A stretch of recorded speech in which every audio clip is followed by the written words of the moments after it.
إخواني أخواتي، السلام عليكم ورحمة الله. فين ما كنتم، تحية للجميع وأمسية سعيدة للجميع. ألف مبروك. بعد ما فرحنا بالمنتخب الأردني اللي صعود لنهائي كأس آسيا، اليوم الكوت ديفوار والمنتخب الكوت ديفواري كيتأهل نهائي كأس إفريقيا 2024. فألف مبروك ومبروك. نحن فرحانين بزاف. الشعب المغربي فرحان. تفرجت في الماتش، مقابلة نارية، مقابلة عالمية للمنتخب الكوت ديفواري. يعني وشكون هو المنتخب الخاسر؟ الكونغو الديمقراطية.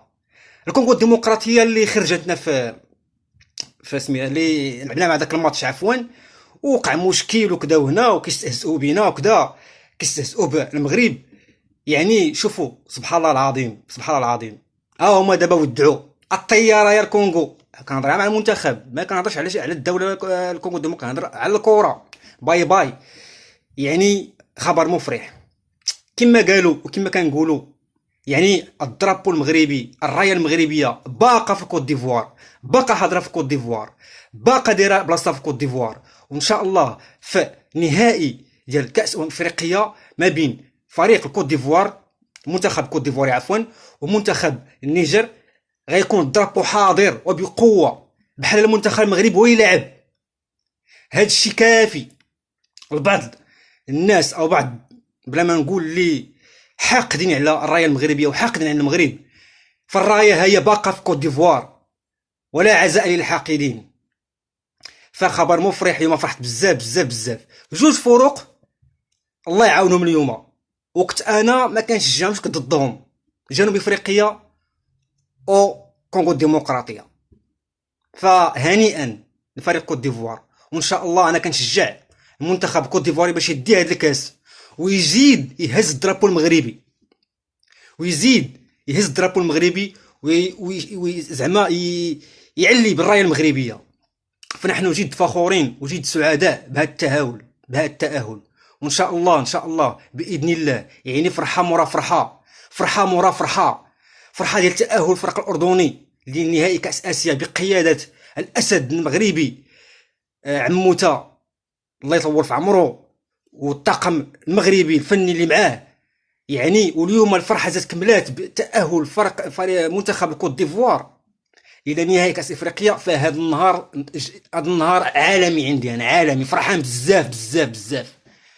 ولا عزاء للحقيدين. انا كنهضر على شي وحدين بلا ما نسميهم، اللي فين ما بغاو هذا الدرابو ما يكونش مازال، بغاو يطيح، ولكن ما عمره غيطيح. ديما كاين وديما حاضر هنا في افريقيا وفي اسيا، وان شاء الله يكون حاضر حتى في اوروبا وفي امريكا اللاتينيه. علاش لا؟ علاش لا؟ فاذا الف مبروك لمنتخب كوت ديفواري والمنتخب النيجيري لتأهلهم الى نهائي كاس افريقيا. وغادي نعطيها واحد ملحوظه اخيره على حسب الصحافه ديال الزيغو اللي كاينه في الدوله الهكانيه. يعني لحد الان باقين واخا رغم التحذيرات ديال وزير الاتصال ديالهم، فباقين بعض اذاعات عندهم وبعض يعني المواقع.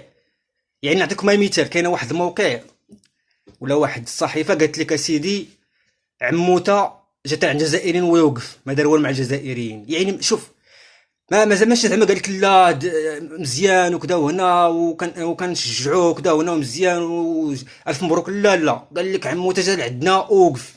شوفوا الحقد. شوف خبر تاني ديال واحد الجريده واذاعه عندهم اللي معروفه، تقول لك اسيدي بان يعني المنتخب الاردني تاهل كذا وهنا، وهذا الشيء كيبين التطبيع. يعني هما اي تاهل منتخب عربي تقول لك راه تطبيع مع اسرائيل، واكبر مطبع مع اسرائيل هما الدوله الهكانيه، مكلاسين الرابعه عالميا حسب واحد المرصد امريكي. هما اكبر مطبعين مع الكيان الصهيوني الاسرائيلي، وكيجيو حنا تقول لك لا هذه تجي تطبيع. يعني حتى الفريق الاردني ما يفرحوش، قال لك لا الفريق الاردني طلع بالتطبيع. يلا انت يا صحافه الزيغو ما غاديش نديرو فيهم عقلنا، حمقين مساك، الله يعفو عليهم.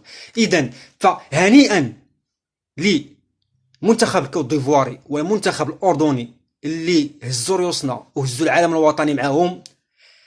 تحيه للخوت فين ما كانوا، وتحيه لاي واحد غير حاقد وغير يعني داير فراسو شي حوايج اللي ما كاينينش وكيبغي يضرب في الوحده الترابيه ديال المغرب.